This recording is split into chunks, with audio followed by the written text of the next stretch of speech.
তারা যদি মনে করে যে আসলে আমরা সিন্ডিকেট করছি, আমরা দেশের ফুটবলটাকে নষ্ট করছি, আমরা হচ্ছে দেশের মানুষের জন্য তারা যেটা চায় আমরা সেই অবস্থানে যেতে রাজি আছি।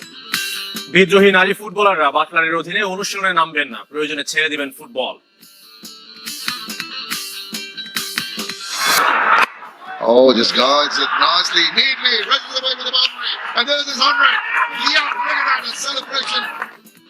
নাইম শেখের সেঞ্চুরিতে বিপিএল এ টিকে রইল খুলনা। পারিশ্রমিক ইস্যুতে ক্রীড়া পরিষদের সত্যানুসন্ধান কমিটি।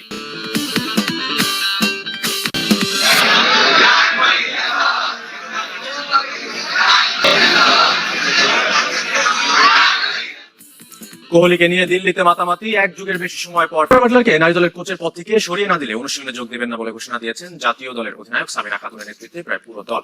তৃতীয় দিনের মতো অনুশীলন বর্জন করেছেন ফুটবলাররা। বৃহস্পতিবার বিকালে একযোগে লিখিত বিবৃতি পাঠ করেন সাবিনা খাতুন। এমনকি প্রয়োজনে ছেড়ে দিবেন বলেও জানিয়েছেন ফুটবল।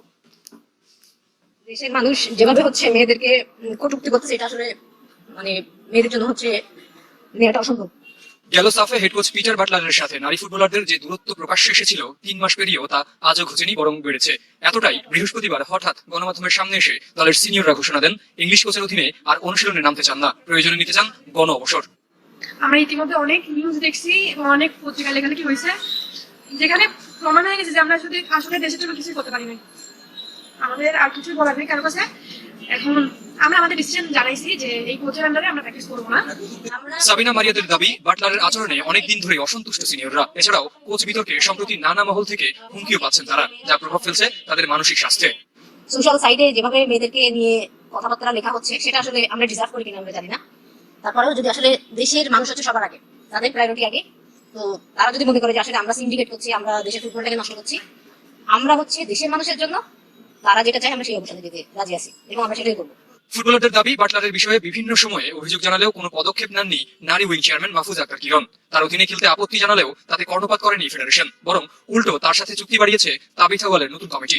আপনি আপনার ফ্যামিলির মধ্যে যখন একটা সংসারে মানসিক আপনি যখন শান্তিটা পাবেন না, তখন আপনি কেমন লাগবে? আপনি কোনো কাজে ক্ষেত্রে কোনো জায়গায় আপনি ভালো বা কাজ করতে পারবেন আপনার মনোযোগ দিয়ে? তো আমার সাথে সেটাই হচ্ছে, আমরা আসলে মানসিকভাবে আমরা আসলে উঠে পাচ্ছি না।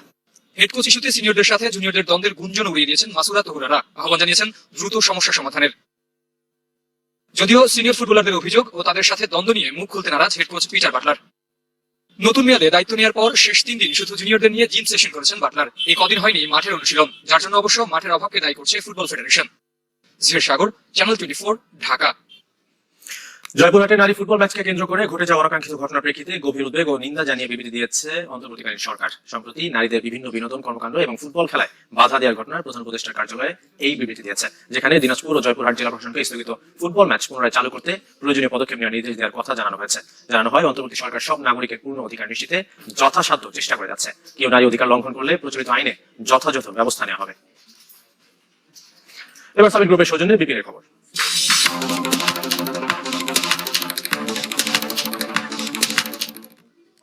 নাইম শেখের সেঞ্চুরিতে ডু অর ডাই ম্যাচ জিতেছে খুলনা টাইগার্স। বাঁচিয়ে থাকলো প্লে অফ সম্ভাবনা। 43 রানের হার রংপুর রাইডার্সের। টানা চতুর্থ হার রাইডার্সের জন্য কঠিন প্রথম কোয়ালিফায়ার নিশ্চিত করা।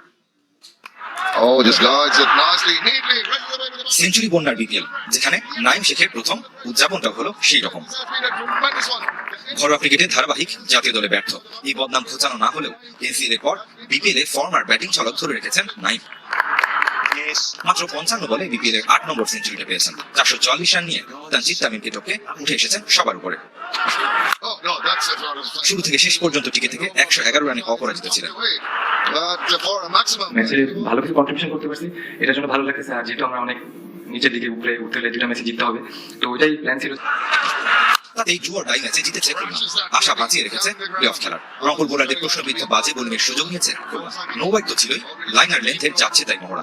Snowballs galore and একটা উদাহরণ পরিস্থিতি বোঝাতে যথেষ্ট। 4 নম্বরের সাথে 3 ওভারে 18 এর উপরে গড়ে 55 রান দিয়েছেন সাইফুদ্দিন। তাতেই হোম অফ ক্রিকেটের সর্বোচ্চ 220 রান।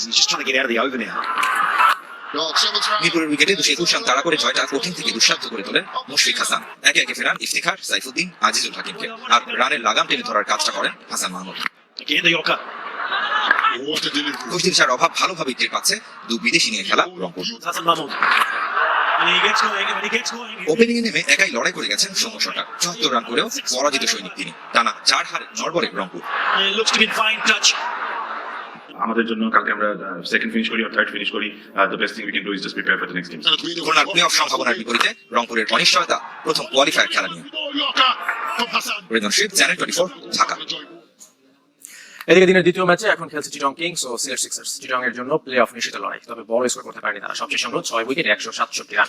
মিরপুরে টসে ব্যাট করতে নামে চিটং। আলোচিত দলটির শুরুটা ছিল বিপর্যস্ত, 17 রানে হারায় 2 উইকেট। তৃতীয় উইকেটে খাজা নাফি ও মোহাম্মদ মিথুন 94 রানে জুটি করেন, দুজনেই ব্যক্তিগত 52 রানে আউট হন। এরপর আবার ধস নামে চিটং ইনিংসে 24 রানের মধ্যে হারায় 4 উইকেট। বিপিএল এ বিভিন্ন দলের পারিশ্রমিক ইস্যুতে সমালোচনা খতিয়ে দেখতে 3 সদস্যের সত্য অনুসন্ধান কমিটি করেছে জাতীয় ক্রীড়া পরিষদ। এনএসসির পরিচালক ক্রীড়াকে আহ্বায়ক করা হয়েছে এই কমিটিতে, যেখানে সদস্য সচিব, সহকারী পরিচালক ক্রীড়া আর সদস্য করা হয়েছে এনএসসি চেয়ারম্যানের একান্ত সচিবকে। আগামী 7 দিনের মধ্যে কমিটিকে রিপোর্ট দিতে বলা হয়েছে। সম্প্রতি রাজশাহী চিটং ফ্র্যাঞ্চাইজিকে কেন্দ্র করে পারিশ্রমিক না দেওয়ার নানা ঘটনা সামনে আসে। We are proud partner of defending champion Fortune Borisha. Legends, local heroes, foreign stars, all are glittering, powering a connected Bangladesh. পেশাদার ফুটবলের দ্বিতীয় স্তর চ্যাম্পিয়নশিপ লিগে এবার খেলবে 11 দল। দলগুলো হলো Bafufe elite academy, BRTC, Wari, PWD, Nofel Sporting Club, Arambagh ক্রীড়া সংঘ, Farashganj City Club, Dhaka Rangers, Little Friends Club ও উত্তর বাড়িধারা ক্লাব। গতবারের লিগের 5টি এবারও আছে, বাকিগুলো হয় নতুন অথবা আবারও ফিরেছে, যার মধ্যে ফুটবলে আবারও ফিরছে বিআরটিসি। এবার সবার জন্য চ্যাম্পিয়নশিপ লিগে আবেদন উন্মুক্ত ছিল। শর্ত পূরণ করতে না পারায় উত্তর এফসি, সমাজ কল্যাণ ক্রীড়া সংসদ মুগদা ও ভিক্টোরিয়া স্পোর্টিং ক্লাবের আবেদন গৃহীত হয়নি। তাদের মধ্যে মুগদার ক্লাবটির মালিকানা নিয়েও দ্বন্দ্ব আছে। শনিবার বাফুফেতে লীগ কমিটির সভায় বিসিএল দল বদলের সময় চূড়ান্ত হতে পারে। বঙ্গবন্ধু স্টেডিয়ামের ঘাস নিয়ে আবারও আপত্তি জানিয়েছে ফুটবল ফেডারেশন। ঘাসের মান উন্নয়নে 1 মাস সময় চেয়েছে জাতীয় ক্রীড়া পরিষদ। 1 সপ্তাহের ব্যবধানে বৃহস্পতিবার দ্বিতীয় দফায় মাঠ পরিদর্শনে যান এনএসসি ও বাফুফের কর্মকর্তারা। উপস্থিত ছিলেন সদস্য ইকবাল হোসেন ও সাধারণ সম্পাদক ইমানুর রহমান। এনএসসি কর্মকর্তাদের সাথে নিয়ে ঘুরে দেখেন বিভিন্ন সুযোগ সুবিধা। মাঠে বারমুডা, ইয়াঙ্গুন ও রয়্যাল বেঙ্গল বাফুফের এই 3 জাতের চাওয়া থাকলেও লাগানো হয়েছে কেবল বারমুডা বা দুর্বা ঘাস, যার মান নিয়েও অসন্তুষ্ট বাফুফে।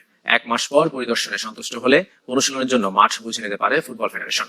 এছাড়াও মাঠের বর্ডার লাইন নিয়েও আপত্তি জানিয়েছে, যা সমাধানের আশ্বাস দিয়েছে এনএসসি। সব মিলে আগামী 30 জুনের মধ্যে স্টেডিয়াম সংস্কার প্রকল্প শেষ ও মাঠ বুঝে দিতে চায় জাতীয় ক্রীড়া পরিষদ।